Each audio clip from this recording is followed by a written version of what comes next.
감사합니다. 오늘 예레미야 네 번째 시간입니다. 예레미야 네 번째 시간이고요. 예레미야를 보면서 어떤 거를 느끼시는지 모르겠지만 저는 제일 많이 느끼는 게 하나님께서 한 사람을 사용하시기 위해서 그 사람에게 어떻게 하나님이 역사하시는지, 하나님의 놀라운 어떤 인도하심이 그저 우리에게 너는 큰 짐을 지고 가라고 얘기하시는 그런 분이 아니라 우리를 늘 사랑하시고 우리를 늘 보호하여 주시고 구원하여 주시기를 원하시는 분이 하나님이시다 라는 부분을 좀 계속해서 우리가 공부해가면서 우리가 배웠던 것 같습니다. 그리고 하나님이 사용하시는 사람이 어떤 사람인가 라는 부분에 대해서 좀 고민해 보게 되는데, 예레미야를 보면서 제일 많이 느낀 거는 준비된 사람, 그 환경 가운데 어떻게 선지자로서 살아가야 하는지에 대한 것을 너무나 잘 행정적으로 지식적으로 잘 준비된 사람, 그리고 정말 중요한 거는 그렇게 준비된 것으로 멈춘 게 아니라 그의 심령 가운데 준비된 사람. 그래서 이스라엘 백성 하나님을 너무나 사랑하는 사람이었던 예레미야, 그 마음에 사랑의 마음이 있기 때문에 하나님의 명령이 그의 마음에 슬픔이 되고 아픔이 되었다라는 부분에 대해서 저번 주까지 우리가 함께 보았습니다. 하나님의 마음이 우리의 마음으로 되기를 원합니다 라는 기도를 하고 우리가 찬양을 하고 하긴 하지만, 그 마음을 품었을 때, 하나님의 그 사랑의 그 마음을 품었을 때 우리가 과연 어떻게 서야 할 것인가, 우리가 어떻게 하나님을 바라보고 또한 세상을 바라봐야 할 것인가에 대해서 고민해 볼 수 있는 저와 여러분이 되었으면 좋겠습니다. 자, 오늘 네 번째 시간 가보죠. 예레미야를 향해서 하나님께서 이스라엘 백성들을 돌아오지 않으면 큰 환난을 당할 거야, 너희는 다 포로가 될 것이고 바벨론에 끌려가 다 죽게 될 거야 라는 어둡고 막막한 이야기들만 예레미야를 통해서 주신 게 아닙니다. 예레미야를 주신 게 아니라 예레미야에게 주신 그 하나님의 말씀을 가만히 살펴보면 그 말씀은 그냥 심판의 말씀, 그 다음에 권면의 말씀이 아니라 하나님께서 우리를 향해 주시는 귀한 소망의 말씀이기도 합니다. 이 소망의 말씀을 우리가 깨닫지 못하면 하나님은 모든 사람들이 좀 잘못 이해하고 있는 것처럼 다 죽이는 하나님, 심판하시는 하나님, 멸망시키는 하나님, 우리를 사랑한다고 하면서 하나님의 뜻 가운데로 걸어가지 못하면 다 죽이시는 그런 흉폭한 하나님, 이렇게 이해하는 경우들도 많이 있거든요. 그런데 그게 아니라 우리에게 너희가 선을 넘지 않으면, 너희가 악한 일을 하지 않으면 너희가 하나님의 놀라우신 가운데 새롭게 세워진다 라는 소망의 메시지도 예레미야를 통해서 전달되고 있습니다. 예레미야는 하나님께서 구체적으로 우리에게 주시는 사명에 대해서 분명하게 들었습니다. 1장 10절 보니까 뭐라고 나와 있냐면, 보라, 내가 오늘 너를 여러 나라와 여러 왕국 위에 세워 내가 그것들을 뽑고 파괴하며 파멸하고 넘어뜨리고 건설하고 심게 하셨느니라 하시니라, 이렇게 되어 있어요. 여기 제일 중요한 게 뭐냐면, 지금 보라, 내가 오늘 너를 여러 나라와 여러 왕국 위에 세웠다라는 부분이죠. 그러니까 이제 하나님의 권위를 위임받았다라는 부분이에요. 하나님의 권위를 위임받았다라는 부분인데, 그냥 권위를 위임받은 것으로 끝난 게 아니라 그가 행해야 될 사명들이 순차적으로 나오고 있어요. 그것들을 어떻게 한다고요? 뽑고 파괴하고 파멸하고 넘어뜨린다라는 거예요. 뭐 한다고요? 뽑고 파괴하고 파멸하고 넘어뜨린다. 다 없애버린다는 얘기예요. 여기까지는 지금 우리가 지금까지 배웠던 얘기와 똑같잖아요. 우리가 이 내용을 전에도 한번 봤지만, 전에도 이 소망의 메시지, 사명의 메시지에 관해서 분명하게 봤지만, 여기까지만 보면 뭐가 되냐면, 하나님은 아까 말씀드린 것처럼 흉폭하신 하나님, 심판의 하나님, 모든 것을 다 없애버리시는 파멸의 하나님일 수밖에 없어요. 그런데 놀랍게도 거기까지 뚝 끊고 그 다음을 한번 볼까요? 뭐라고 돼 있어요? 건설하고 심고 세운다라는 거예요. 건설하고 심고 세운다, 이게 중요하다는 거예요. 완전히 다 밀어버려가지고 황무지를 만든다, 이게 아니라 황무지를 만든 다음에 뭐 한다는 거예요? 다시 재건축하겠다라는 거예요. 재건축하겠다. 이스라엘과 유다와 이방 나라들을 다 어떻게 한다는 거예요? 뽑고 파멸시키고 파괴하고 넘어뜨리는 거, 것까지 하시는 게 아니라 이것을 리모델링해서 완전히 새롭게 재건축하시겠다 이거예요. 우리의 말씀도 이런 거거든요. 하나님께서 우리에게 주시는 말씀도 뭐냐면 너희가 잘못하면 이 뚝 잘린 앞에 부분 뭐예요? 뽑고 파괴하고 파멸하고 넘어뜨리는 것에 너희가 서게 될 거야. 그런데 너희가 하나님께로 돌아오면 어떻게 한다는 거예요? 새롭게 세우고 건설하고 그 다음에 심게 하신다라는 거예요. 전에도 제가 이제 중국에 가서 심는다라는 설교를 한 적이 있어요. 중국 선교사한테. 이 심다라는 말은 선행돼야 되는 것이 있어요. 뭐가 있을까요? 선행되는 게. 심는다라는 거는요, 존재가 심는 위치에서 나와 있어야 돼요. 그러니까 뽑혀 있는 거가 메인이라는 얘기예요. 그러니까 죽을 수밖에 없는 존재, 뽑혀 있는 존재, 지금은 생명을 갖고 있다 하지만 잠시 후에는 죽을 존재, 이 존재가 선행 조건이에요.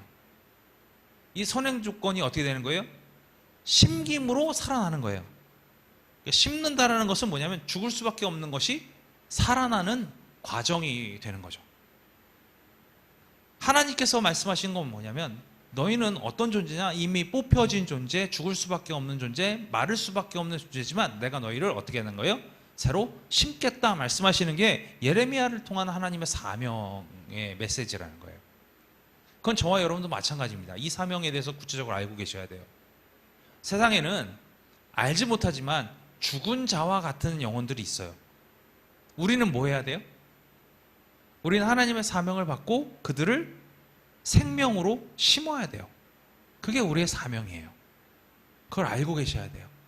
그냥 쟤 냅둬도 잘 살고 있어, 쟤는 냅둬도 아무 문제 없어, 이 부분이 아니라 비록 그곳에서 살고 있는 듯 보여도 웨슬리 목사님 말씀하신 것처럼 잠자는 자와 같다, 죽은 자와 같다, 이런 얘기가 있거든요. 마찬가지로 심겨져야 한다, 이 부분이 필요하다는 거예요. 그리고 그 사명에 대해서 하나님께서 구체적으로 예를 들어주시는데 토기장이의 예를 들으셔서 말씀해 주십니다. 18장 1절부터 10절까지 말씀을 한번 쭉 보죠. 여호와께서 예레미야에게 임한 말씀에 이르시되 너는 일어나 토기장의 집으로 내려가라. 내가 거기에서 내 말을 내게 들려주리라 하시기로. 그러니까 간 거예요. 내가 토기장이의 집으로 내려가서 본즉 그가 농로로 일을 하는데 진흙으로 만든 그릇이 토기장의 손에서 터짐에 그가 그것으로 자기 의견에 좋은 대로 다른 그릇을 만들더라. 그러니까 자기가 만들다가 잘못된 거가 있었는데 그걸 갖다가 처음에 계획한 게 있었겠죠. 그게 터져나가니까 그걸 가지고 누구의 생각대로요? 클라이언트의 요구대로? 아니요, 그렇게 아니라는 거예요.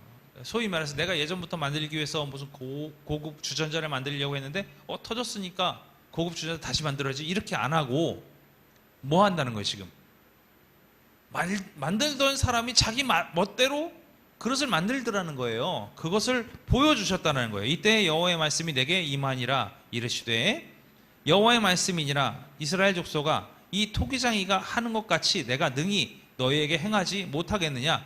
무슨 얘기예요?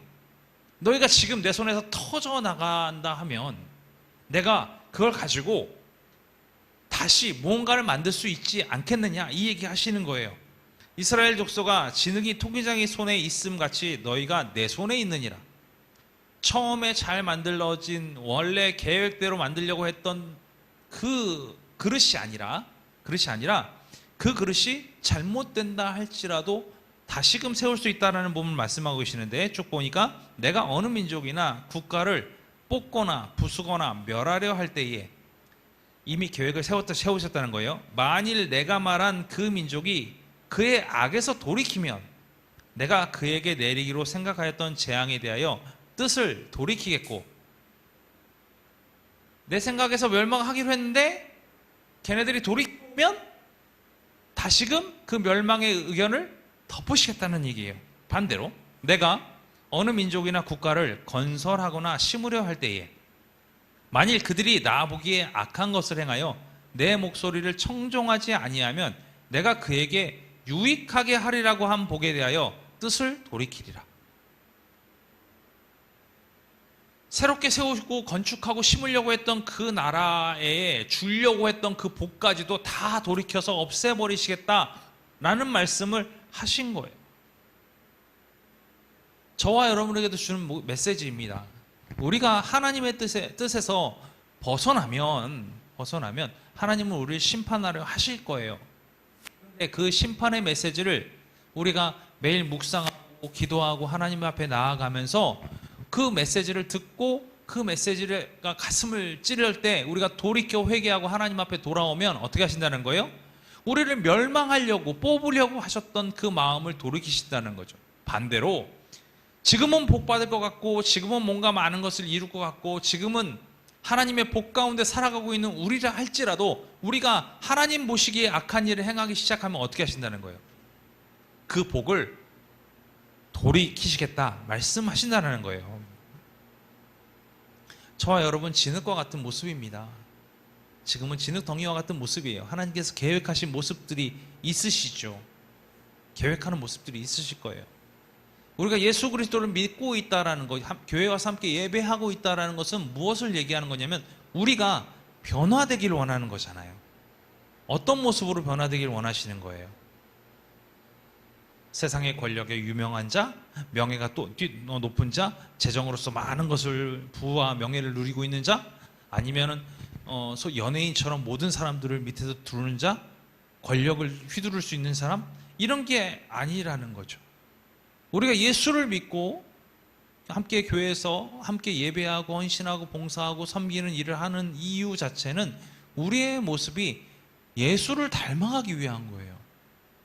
우리의 모습이 예수를 닮아가기 위한 것. 하나님의 손길 위에 있는 진흙인 저와 여러분이 어떤 모습으로 태어나기를 원하는 거예요? 하나님이 원하시는 거는 그리스도인으로 부르셨다는 거는 예수의 모습으로 변화되기를 원한다는 거예요. 오늘 주님께서 우리를 붙잡고 계십니다. 진흙과 같은 우리를 붙잡고 계세요. 이 모습이 어떤 모습이 되기를 원하느냐? 예수의 모습으로 빚어주기를 주길 원하시는 거예요. 우리 찬송가도 그런 거 있잖아요. 진흙과 같은 날 빚으사 주님의 형상 만드소서. 우리가 그렇게 돼야 되는 거거든요. 제가 그렇게 만들 수 있나요? 제가 스스로 할 수 있나요? 아니요. 그러지 못합니다. 그러지 못하기 때문에 우리가 제일 먼저 해야 될 것, 주님의 손에 우리를 맡겨드려야 되는 거예요. 그게 1번입니다. 주님의 손에 우리를 맡겨드리는 것. 그때 비로소 주님의 형상이 우리 안에 빚어지는 은혜가 있게 될 줄로 믿습니다.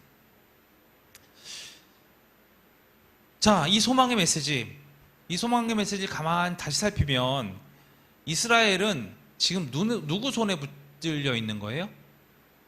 이스라엘은 지금 이 내용대로만 쭉 보시면 하나님 손에 붙들려 있는 거예요. 이스라엘이 하나님의 손에 붙들려 있는 귀한 그릇이라는 것, 이 자체만으로도 복음이에요. 하나님의 택함을 받은 그런 백성이라는 거잖아요. 하나님 손에 아직도 붙들려 있다라는 게 은혜라는 거예요. 그냥 버려진 모습이 아니라 하나님 손에 있다라는 게 은혜라는 거예요. 이 큰 은혜, 여러분 어떻게 받으시겠어요? 막 이런 메시지가 전해졌어요. 와, 하나님 놀랍습니다. 제가 하나님 뜻에서 벗어나 있다면 돌이키겠습니다. 하나님 뜻에 맞게끔 제가 살겠습니다. 저한테 그런 메시지를 주시니 제가 돌이키고 이제 악을 행하지 않고 하나님을 의지하며 살겠습니다. 뭐 이렇게 좀 나와야 되지 않을까요? 놀랍게도 이스라엘 백성들은 계속해서 하나님 말씀을 거역합니다. 더 악한 길로 걸어가. 우리가 너무나 잘 알고 있지만 이 유다와 이스라엘 어떻게 되죠? 다 멸망합니다. 다 멸망하고 백성들은 포로로 끌려가고 흩어지고 죽임을 당하죠. 말씀대로 되는 거예요. 말씀대로 되는 거예요. 우리가 그 말씀대로 이루어진다는 사실을 우리가 좀 알아야 돼요. 깨달아야 돼요. 이게 되게 중요한 내용이거든요. 자, 그리고 하나님께서는 예레미야를 통해서 소망의 메시지를 주셨는데 새 언약에 대한 메시지입니다. 처음에 언약을 주셨죠. 누구한테 언약을 주셨나요? 모세를 통해서, 아브라함을 통해서 언약을 주셨죠. 네, 또 다른 메시지, 새 언약의 메시지를 예레미야를 통해서 이스라엘 백성에게 주십니다. 31장 31절부터 34절까지의 말씀을 보니까 여호와의 말씀이니라 보라 날이 이르니 내가 이스라엘 집과 유다 집에 새 언약을 맺으리라. 새 언약을 주시는 거예요. 어디에요? 이스라엘과 유다의 집에 새 언약을 주신다. 이게 무슨 얘기예요? 이스라엘, 북이스라엘 얘기하는 거예요. 유다는요, 남유다를 얘기하는 거예요. 전 예루살렘을 통틀어서 새 언약을 주시겠다고 말씀하시는 거예요. 이 언약은 내가 그들의 조상들의 손을 잡고 애굽 땅에서 인도하여 내던 날에 맺은 것과 같이 아니할 것은, 이건 누구한테 줬던 거죠? 모세한테 줬던 거예요. 모세한테. 그와 같지 않다라는 거예요. 내가 그들의 남편이 되었어도 그들이 내 언약을 깨뜨렸음이라 여호와의 말씀이니라. 내가 너의 하나님이 되겠어 라고 말했음에도 불구하고 그들이 깨트려 나갔다는 거예요.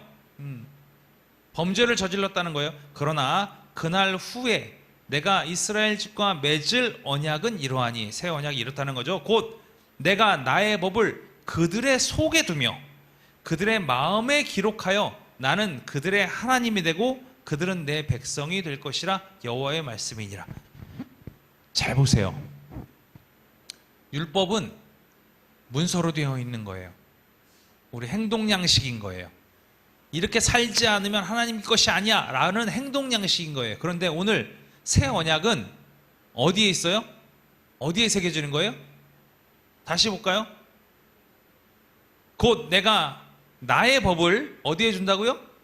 그들의 속에 두며 어디에 기록한다고요? 그들의 마음에 기록하여.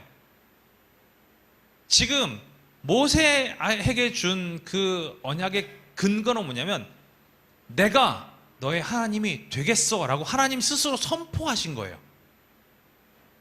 너희가 이렇게 사니까 내가 너의 하나님이 돼줄게, 이게 아니에요. 내가 너의 하나님이 될게. 하나님 스스로, 우리의 선택과 전혀 상관없이 하나님 스스로 우리의 하나님이 되시겠다고 말씀하신 거예요. 이게 모세의 언약이에요. 그런데 이제는 달라졌어요. 어떻게 된 거예요? 내 법을 너의 속에, 그 다음에 너의 마음에 기록하고 나서 그 다음 뭐 한다는 거예요? 내가 너의 하나님이 될 거야. 넌 내 백성이 될 거야. 조금 달라졌죠. 조금 달라졌죠. 이해되세요? 어떤 건지? 모세 때와 좀 달라진 거예요. 쭉 읽어볼게요. 그들이 다시는 각기 이웃과 형제를 가리켜 이르기를 너는 여호와를 알라 하지 아니하리니 이는 작은 자부터 큰 자까지 다 나를 뭐하기 때문이라? 알기 때문이라. 우리 마음에 다 새겨서 알게 하신다는 거예요. 이게 엄청난 은혜 아닙니까? 내 마음에 백과사전이 새겨지는 거랑 똑같은 거예요. 율법이 새겨지는 거랑 똑같은 거예요. 그냥 보고 행하는 것이 아니라 마음속에서 그게 그냥 물밀듯이 올라온 거예요. 내가 그들의 악행을 사하고 다시는 그 죄를 기억하지 아니하리라 여호와의 말씀이니라. 도장을 또 꽝 찍으셨어요. 완전히 바뀐 거예요. 완전히 바뀐 거예요. 새 언약이라는 거 이런 거예요. 이 새 언약은 율법, 모세의 율법을 어쩌면 저는 이제 과감하게 이렇게 설명합니다. 율법을 대체할 만한 언약이다. 저는 이렇게까지 봐요. 왜냐? 우리가 하나님을 알기 위해서 얼마나 노력했어요. 율법으로 하나님을 알아가기 위해서 얼마나 노력했어요. 그동안에 유대인들이 그랬거든요. 근데 이제는 하나님 누군지 모른다 하는 사람이 없을 거다. 왜? 다 알게 될 거다. 내 속에 새겨져 있으니까, 내 마음에 새겨져 있으니까. 이렇게 말씀하시는 거예요, 지금.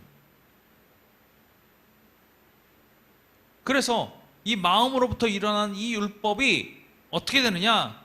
기존에 있던 옛 언약이 요구하는 바를 이미 마음에서 충족시켜버리는 은혜가 있게 된다. 이것이 새 언약이라는 거예요. 새 언약을 통해서 우리가 배울 수 있는 것들이 많습니다. 첫 번째, 뭘 세우느냐? 지식을 채웁니다. 지식. 33절에 내가 나의 법을 그들 속에 두며 그랬어요. 아까 말씀드린 것처럼 법이 마음속에 새겨지는 거예요. 지식이 놀라워지는 거예요. 또 하나님을 향한 온전한 순종이 들어갑니다. 그들의 마음에 기록하여 그랬어요. 하나님의 뜻이 뭔지를 마음속에 기록하고 있으니까 따라갈 수밖에 없는 거예요. 당연히 하나님이 원하시는 바가 뭔지 아니까. 그 다음에 구분하신다는 거예요. 세상과 완전히 딱 구별하신다는 거예요. 성별하신다는 거예요. 나는 그들의 하나님이 되고 그들은 내 백성이 될 것이다. 똑같이 모세에게 주신 그 하나님이 되시는 그 과정은 하나님의 주권적이고 어떻게 보면 이기적인 결정이에요. 스스로가 너희 하나님이 내가 될게 라는 거니까. 그런데 이건 뭐예요? 그게 아니에요. 이미 너희가 나의 백성이 될 만한 충분한 것들을 내가 너희 마음속에 새겨줄 터이니 내가 너희 하나님이 될게, 이거예요. 조금 다른 개념이죠. 그리고 하나님을 알게 되니까 어떻게 되느냐, 하나님과 너무나 충분하게 교제할 수 있는 환경이 되는 거예요. 작은 자부터 큰 자까지 다 나를 알기 때문이라, 하나님을 아니까, 하나님이 원하시는 게 뭔지 아니까 누구나 하나님 앞에 나올 수 있는 거예요. 하나님 만날 수 있는 거예요. 모르면 못하는데 죄만 짓고 쓰러질 수밖에 없는데 아니까 나올 수 있는 거예요. 거기다가 또 하나님께서는 그동안의 우리의 모든 것들을 다 용서하신다라고 말씀하고 계세요. 34절에 보니까 내가 그들의 악행을 사하고 다시는 그 죄를 기억하지 아니하겠다라고 말씀하고 계세요. 이게 새 언약입니다. 이게 새 언약이에요. 우리 마음속에 지식이 차오르는 것, 우리 마음에 새겨진 것들 때문에 주님 앞에 순종하게 되는 것, 복종하게 되는 것, 또 그로 인하여서 세상과 성별된 우리의 모습이 되는 것, 주님과 온전하게 교제할 수 있게 되는 것, 하나님의 긍휼하심과 용서를 구할 수 있게 되는 것, 이것이 새 언약의 매우 중요한 포인트라는 거죠. 자, 이 새 언약을 받은 예레미야가 하나님의 놀라운 소망의 메시지를 전하는 거예요. 전하는데 말로만 전하지 않아요.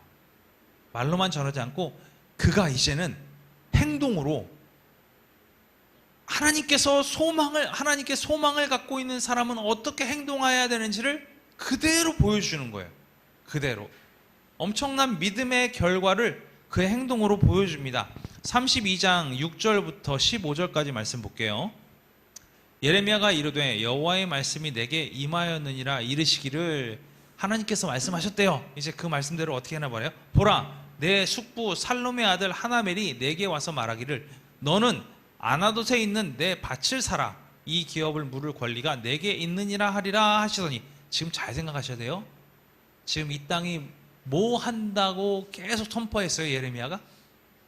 멸망한다. 니는 포로로 다 끌려갈 거야. 다 죽을 거야. 이 땅에 있는 모든 사람 다 죽을 거야. 그런데 쫓아와가지고 야, 너 이 땅 사. 이 땅 네가 물을 거야 라고 얘기하는 거예요. 지금 멸망당한 황무지 생겼으니까 너가 사. 이거 너가 사야만 해 라고 얘기하는 거예요. 지금 그 얘기하고 있어요.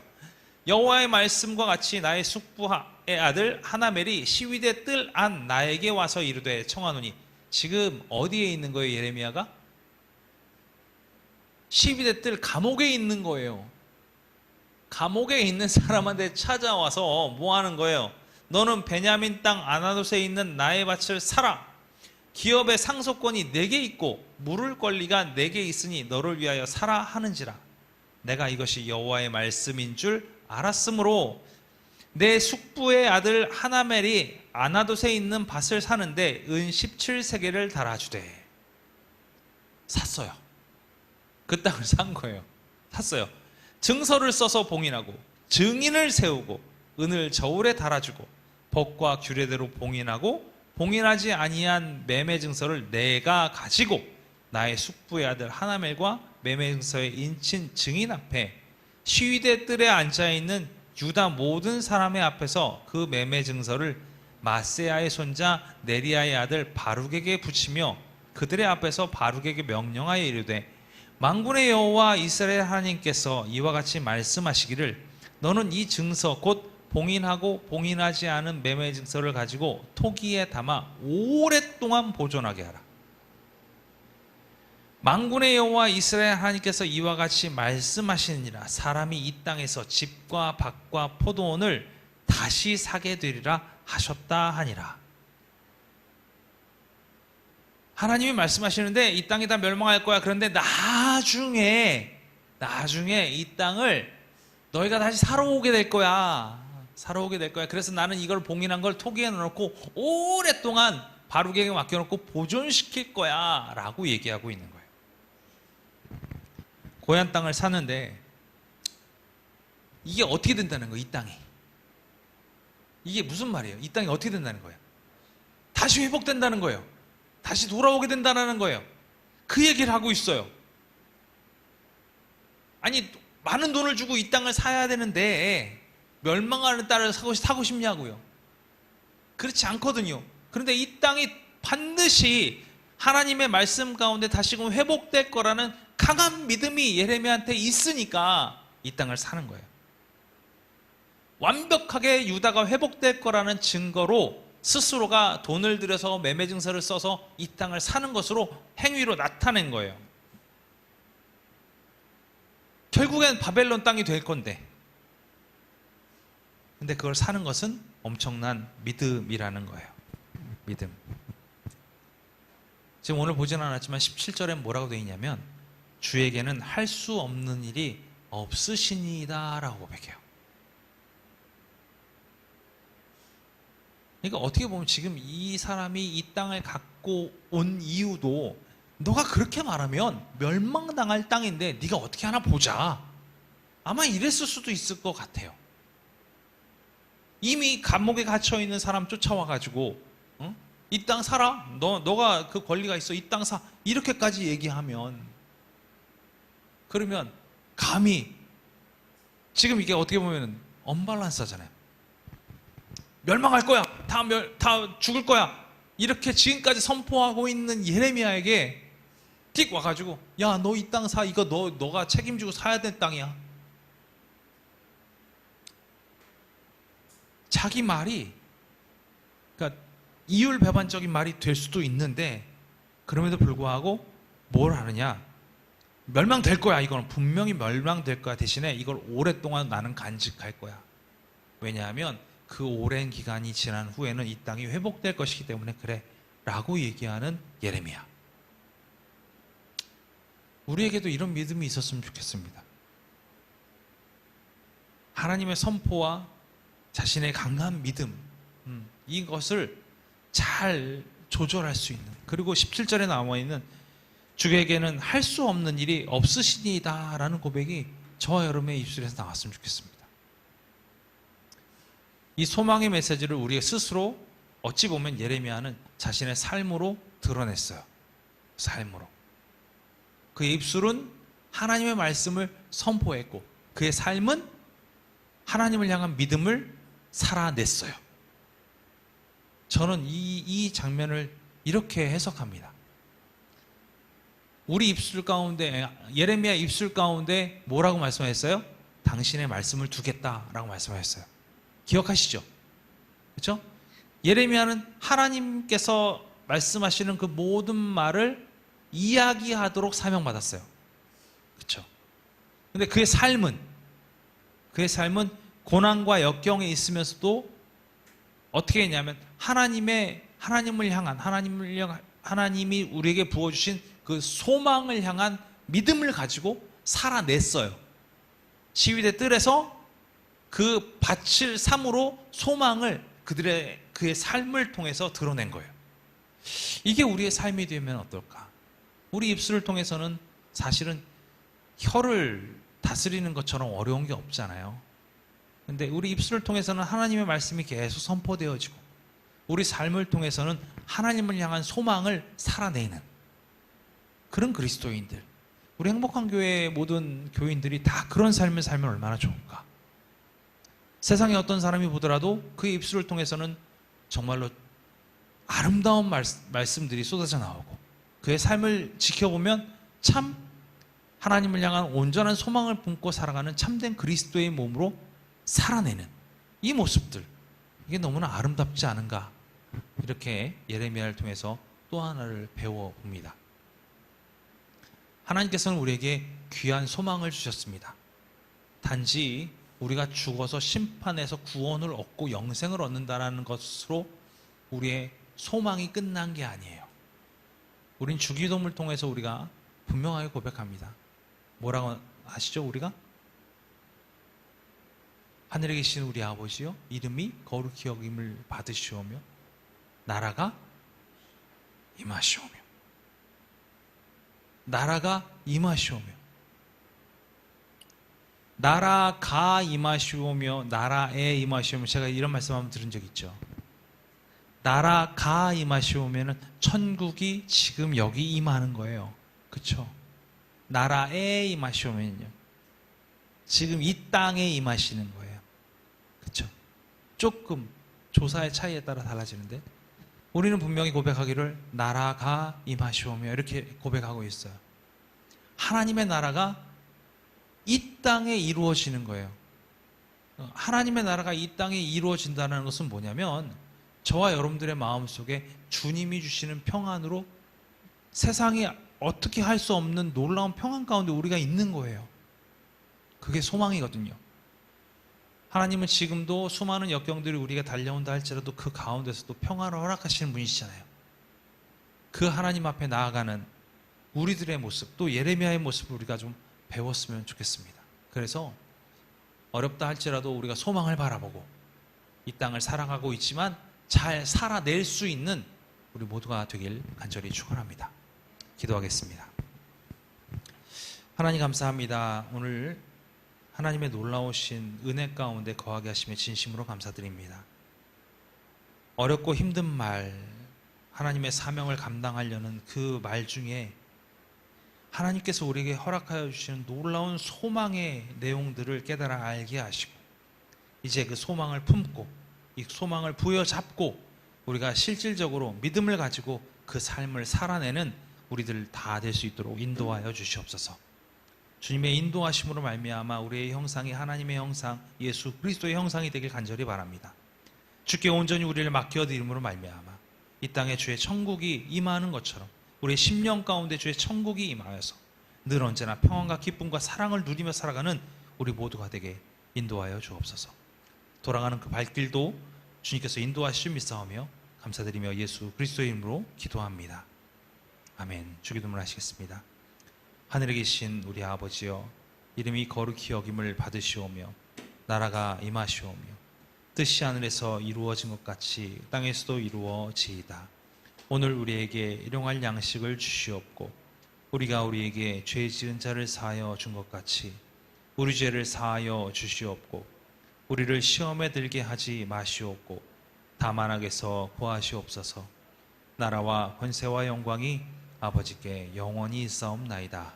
아멘.